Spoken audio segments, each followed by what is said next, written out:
Em nome do Pai, do Filho e do Espírito Santo. Amém. Inspirai, Senhor, as nossas ações e ajudai-nos a realizá-las, para que em vós comece e para vós termine tudo aquilo que fizermos por Cristo, Senhor nosso. Amém. Santa Maria, Mãe de Deus, rogai por nós. Em nome do Pai, do Filho e do Espírito Santo. Amém. Então, meus queridos irmãos e irmãs da paróquia de Nossa Senhora do Ó, e também todos os demais que nos acompanham aqui pelas mídias sociais na nossa Escola da Fé. Estamos hoje dando continuidade ao nosso estudo nesse mês dedicado à Bíblia. E hoje vamos falar um pouquinho do Antigo Testamento.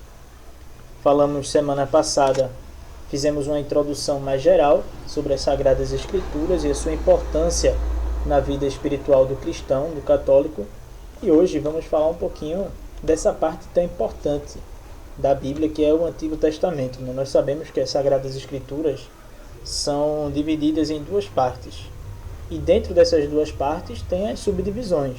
Então temos o Antigo Testamento e o Novo Testamento. O Antigo Testamento se subdivide em algumas partes. São elas o Pentateuco, ou os livros da lei, que são os 5 primeiros livros da Bíblia: o Gênesis, o Êxodo, o Levítico, o Número e o Deuteronômio, não é? Então, o livro do Gênesis, ele trata mais da criação, não é? Dos primeiros movimentos de Deus se revelando aos homens que criara. Trata também da queda do homem, do pecado original, trata do chamado de Deus a Abraão, trata do dilúvio, da história do primeiro assassinato, né, de Caim e Abel. Então são histórias, fatos dos nossos primórdios. Abraão, nosso pai na fé; Noé, que depois reconstruiu todo o povo, repovoou uma parte do mundo que havia se acabado pelo dilúvio, a aliança de Deus, a primeira aliança. O segundo livro do Pentateuco é o livro do Êxodo, que trata da retirada do povo de Israel do Egito.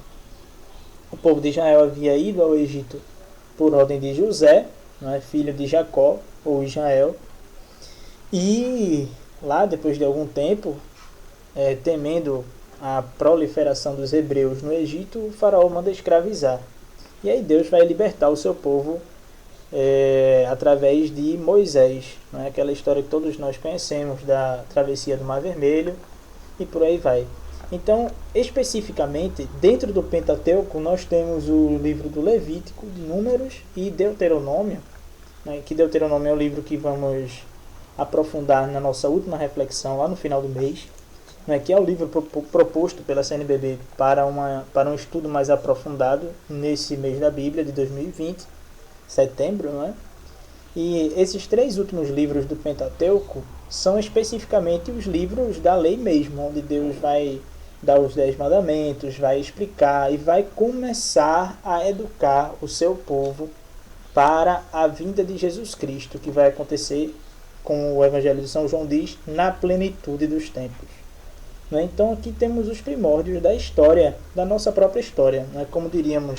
Como dissemos na reflexão passada, a Bíblia é como um grande porta-retrato de nossa família. Então aqui é realmente o começo da nossa árvore genealógica, ou seja, o começo da nossa família. As primeiras fotos, as primeiras impressões, os primeiros registros da nossa família católica, cristã. Depois temos os livros históricos, que são Josué, Juízes, Ruth, 1 Samuel, 2 Samuel e 1 e 2 Reis. Esdras, Neemias, Crônicas, Tobias, Judite, Esté e 1 e 2 Macabeus. Temos também os livros proféticos e sapienciais, ou livros de conselhos, que são os Salmos, os Provérbios, Eclesiastes, Cântico dos Cânticos, Sabedoria, ou Sabedoria de Salomão, e o Eclesiástico.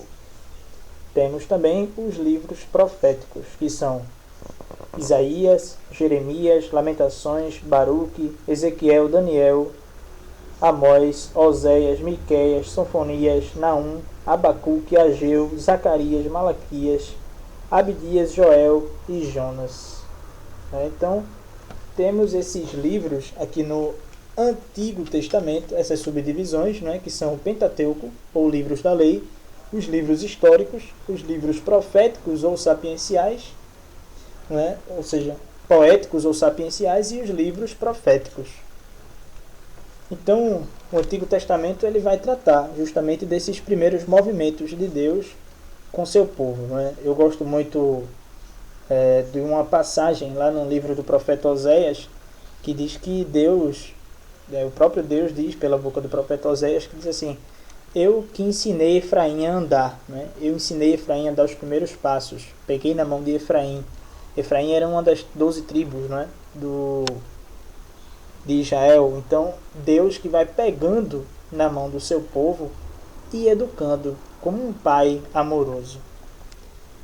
É bom que nós acabemos aqui com um tipo de mentalidade que há entre muitos cristãos, muitos católicos, que existe um Deus do Antigo Testamento, ou seja, um Deus mais mão de ferro, um Deus mais duro, até uns que pensam também que um Deus sanguinário, e um Deus totalmente diferente no Novo Testamento, o Deus de Jesus e o Deus do Antigo Testamento. Não é assim, é o mesmo Deus.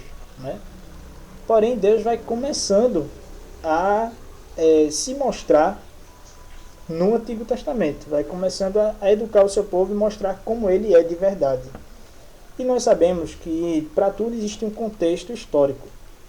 E o contexto histórico do Antigo Testamento vai pegar desde a criação, até ali o começo ou o meio, a plenitude, digamos assim, do Império Romano, aquele período histórico que nós chamamos de Pax Romana, onde o mundo inteiro estava em paz, e aí é que nosso Senhor Jesus Cristo vem. E dentro desse espaço de tempo, existiam muitos povos naquela região da Mesopotâmia, naquela região da Arábia, naquela região do Egito, ou seja, ali no Oriente Médio, que tinham muitos ídolos, e esse é o principal problema do Antigo Testamento, a luta contra a idolatria. Ou seja, Deus tem que ensinar o seu povo que ele é o único Deus, que ele é o único a quem se deve a adoração. Para a gente ter uma ideia, os cananeus, que ocupavam a terra de Canaã, a terra prometida, onde depois vai ser Jerusalém, e por aí vai, faziam vários sacrifícios de crianças, por exemplo. As crianças que nasciam deformadas jogavam no abismo para os deuses. Aquilo que a gente pode dizer que é o início da eugenia, o germen da eugenia, do aborto. Então essas crianças eram sacrificadas ao deus Moloque. Também há a história do ídolo Baal, que nós falamos na semana passada, os Baals, ou Baalim no plural, que a quem eram sacrificados também várias crianças, vários sacrifícios humanos, e Deus não queria isso. Até o povo de Israel, por um tempo, passou a venerar ou a adorar os Baalim. E por isso é enviado o profeta Elias, o profeta Oséias, o profeta Amós. Até no exílio da Babilônia, por exemplo, houve um tempo em que o povo começou a adorar o imperador, o rei da Babilônia, lá, o Nabucodonosor. E apenas Daniel e seus amigos que ficaram fiéis ao próprio Deus. Então, a gente vai vendo que no Antigo Testamento há essa luta, onde Deus pega na mão do seu povo e diz: olha, é por aqui, volta para cá, volta para o teu caminho, até chegar no profeta Ezequiel, onde Deus diz assim: eu tirarei do teu coração esse coração de pedra, esse coração idolátrico, esse coração prostituído, e colocarei no teu lugar um coração de carne, para que possa adorar.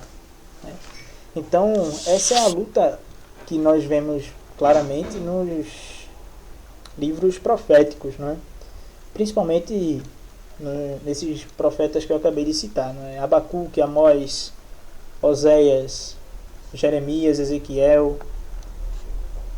Primeira Reis, Segundo Reis são livros históricos, mas contam as histórias dos profetas Elias, né, e do profeta que ficou no lugar de Elias, né? Depois o discípulo lá de Elias. Então, nós podemos pegar do Antigo Testamento essa caminhada, né, que pode ser também vista dentro do nosso próprio coração. A caminhada de sair de nós, do nosso jeito, para nós, do jeito de Deus, né? Nós vemos também com que carinho Deus cuidava do seu povo, tirando-o do Egito, mandando o maná, isso lá no livro do Êxodo, né? Fazendo com que corresse água limpa de uma rocha para que o povo pudesse beber, né? Então Deus que vai educando e vai fazendo crescer o seu povo, vai preparando a sua vida. O Antigo Testamento também é muito contestado, né? Eu não diria contestado, mas eu diria assim, tem uma polêmica acerca do Antigo Testamento, porque é lá que está a nossa principal diferença, biblicamente falando, com os protestantes, não é? Falta na Bíblia deles 7 livros, que são os livros do Antigo Testamento. E de onde vem essa diferença, não é? De onde é que eles tiraram que não existia esses 7 livros na Bíblia? Bem, nós sabemos que os livros do Antigo Testamento nós herdamos dos judeus, ou seja, do povo da primeira aliança, não é? Só que os judeus não tinham uma unidade como a Igreja Católica tem, ou seja, todos unidos ao redor dos bispos e do Papa, ou seja, do magistério. Os judeus não têm isso, né? Não tinham, e hoje também raros são as ramificações dos judeus que são realmente unificadas, unidas, né, na fé. Então, depois da ressurreição de nosso Senhor Jesus Cristo, por volta do ano 70, houve um concílio, né, onde os fariseus tentaram unificar, né, a fé judaica, justamente em defesa do cristianismo, porque vários judeus estavam se convertendo ao cristianismo, né, a fé verdadeira, a aliança definitiva, a aliança de Jesus Cristo. Então fizeram por volta do ano 70 o concílio de Jâmia, que era um concílio de rabinos farisaicos, né, que queriam unificar a fé judaica.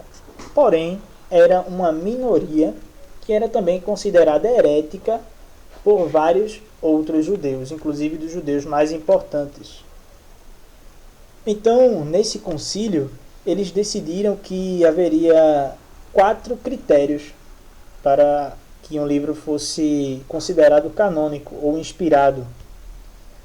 O primeiro, ser escrito em hebraico, ser escrito dentro da Palestina, ter sido escrito até a volta do exílio da Babilônia e estar em consonância ou em acordo com a Torá, ou seja, os 5 primeiros livros da Bíblia, o Pentateuco, né? Então, eles acabaram tirando os livros de Tobias, de Judite, Sabedoria de Salomão, Eclesiástico, que foi inclusive de onde saiu a primeira leitura do domingo próximo passado, e os 2 livros de Macabeus e do profeta Baruque, né? Tudo isso por quê? Porque alguns desses livros não estavam escritos em hebraico, que é o caso de 1ª e 2ª Macabeus, que são escritos em grego, né? Porque tinham sido escritos depois da volta do exílio da Babilônia, como é o caso do livro do Eclesiástico, por exemplo, né? E a questão de ser escrito dentro da Palestina e estar de acordo com a Torá. Nesses 7 livros, todos estão de acordo com a Torá. Então, nós poderíamos dizer que 3 desses critérios do concílio herético judaico de Jâmia foram colocados, foram abraçados, não é, pelos protestantes, que queriam tanto naquela sanha de se separar da Igreja Católica, né? Por volta do ano de 1525, a reforma foi no ano de 1517, né? E por volta do ano de 1525, 1530, queriam muito voltar às fontes, mas voltaram às fontes erradas, não é? Esqueceram a patrística, esqueceram os primórdios do cristianismo e foram beber das fontes de um judaísmo farisaico, aquilo que o próprio Jesus condenava, né, nos evangelhos.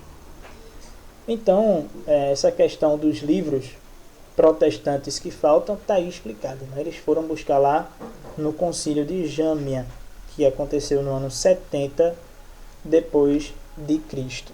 Ou seja, os apóstolos estavam pregando o evangelho e os fariseus estavam procurando se defender dos cristãos, né? Defender no sentido de acabar com as conversões dos judeus, né?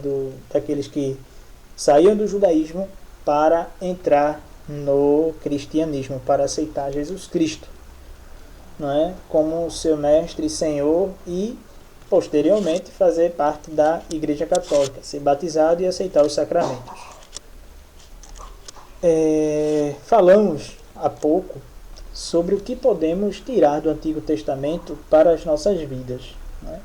Então vamos falar um pouquinho de cada parte desse Antigo Testamento, da Primeira Aliança, né? O que podemos aproveitar espiritualmente nas nossas vidas. Primeiro, o Pentateuco, né? Aquele cristão, aquele católico que abrir os 5 livros primeiros da Bíblia, o Pentateuco, ele pode tirar de lá uma meditação muito bonita.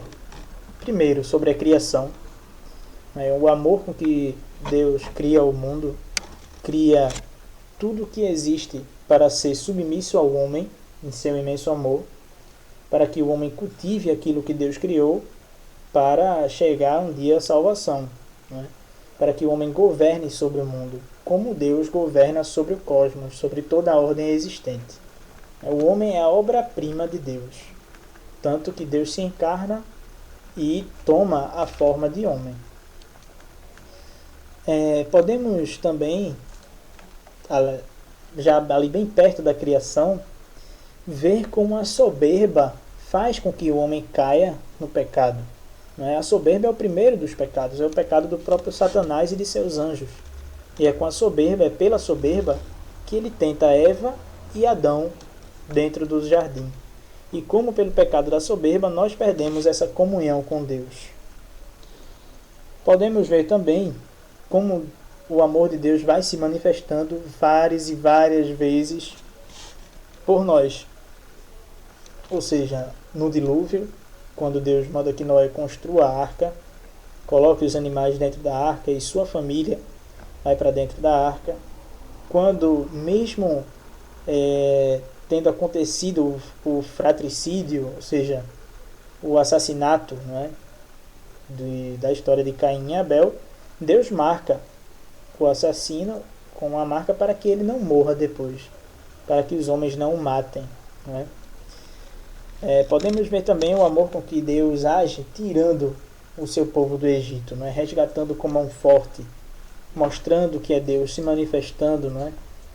Ao faraó, mostrando o seu poder ao seu povo e aos egípcios, tirando o povo que vivia da escravidão para uma vida plena, para a terra prometida, passando, claro, pelo deserto, mas guiando o povo no deserto. Então, podemos ver que isso acontece nas nossas vidas até hoje, né? Quando Deus nos tira da escravidão do pecado para uma vida nova, uma vida de comunhão com Cristo. Podemos ver os conselhos, não é, das leis, quando Deus envia os 10 mandamentos ao seu povo por intermédio de Moisés, quando Deus institui o sacerdócio a Moisés e a Arão. Né? Nos livros históricos, né, nós podemos ver realmente a história do povo de Deus, né, que vai se moldando, né, moldando a sua mentalidade. É um processo de conversão. Né?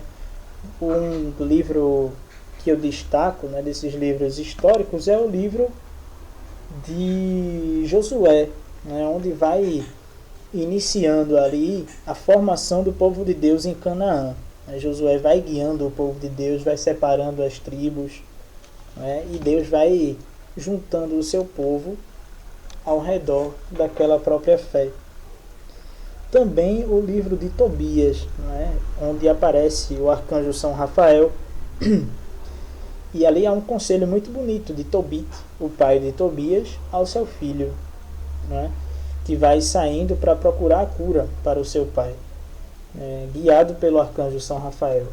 Vale a pena tirar essas meditações dos livros do Antigo Testamento, né? E os livros sapienciais ou poéticos, né? Eu destacaria, claro, o livro dos Salmos, né? Onde nós podemos aprender a louvar, a pedir, a fazer ação de graças a Deus, né? Desde o Salmo 1 até o Salmo 150. Nós que somos obrigados a rezar a liturgia das horas, que temos essa obrigação canônica, rezamos todos os 150 salmos, né, ao longo do ano litúrgico, né, que paramos algumas vezes ao dia para elevar a Deus, né, esse sacrifício de louvor por meio dos salmos. Os salmos escritos pelo rei e profeta Davi, né, é mais uma escola mesmo de como louvar, agradecer e pedir a Deus. E os livros proféticos, claro, temos o grande profeta Isaías, que vai fazer toda uma introdução daquilo que viria a ser o Messias, o próprio Jesus Cristo, né? Que tem os capítulos do servo sofredor, que mostra como o Messias deveria sofrer, como o Messias deveria exercer a salvação de Deus aos homens, fazer a redenção, né? Que é o maior dos milagres de Deus, que é a razão de nossa fé. E também aqueles livros proféticos que combatem a idolatria, né? Que nós podemos tirar esse proveito também dentro de nós. Do livro do profeta Isaías nós podemos ver especificamente nos capítulos que falam sobre o servo sofredor, podemos ver como o sofrimento ele vai nos ajudar a abraçar a nossa cruz de todos os dias e seguir a Jesus Cristo, que foi o primeiro que sofreu tanto assim. E podemos também, nos demais profetas, seguindo os seus conselhos, seguindo os conselhos de Deus que falou pela boca deles, não é uma luta muito forte de nós contra nós mesmos, das nossas inclinações para aquilo que pode ocupar o nosso coração no lugar de Deus. Então, meus queridos irmãos e irmãs, uma breve introdução, uma breve meditação sobre aquilo que é o Antigo Testamento. Vale muito a pena, não é? Nós que temos, muito importante isso, nós que temos mentalidade católica, nós que temos mentalidade que Cristo é a chave de leitura do Antigo Testamento, não é? Não se pode ler o Antigo Testamento sem esquecendo Cristo, como os judeus fazem ainda hoje, não é? Nós temos que ter em mente que o Antigo Testamento olha para Cristo, aponta para Cristo, aponta para a plenitude da revelação de Deus, que é o seu próprio Filho, que é o Verbo que se fez carne. Então é muito importante para a nossa vida espiritual pegar o Antigo Testamento e fazer dele uma escola realmente, não é? Preparar o nosso coração para que Cristo venha e reine nele todos os dias. Então na semana que vem nós vamos falar um pouquinho sobre o Novo Testamento e na outra semana vamos falar especificamente sobre o livro do Deuteronômio. Tá certo? Fiquem todos com Deus e com a Virgem Maria. A vossa proteção recorremos, Santa Mãe de Deus. Não desprezeis as nossas súplicas e nossas necessidades, mas livrai-nos sempre de todos os perigos, ó Virgem gloriosa e bendita. Nossa Senhora do Ó, rogai por nós. Em nome do Pai, do Filho e do Espírito Santo. Amém.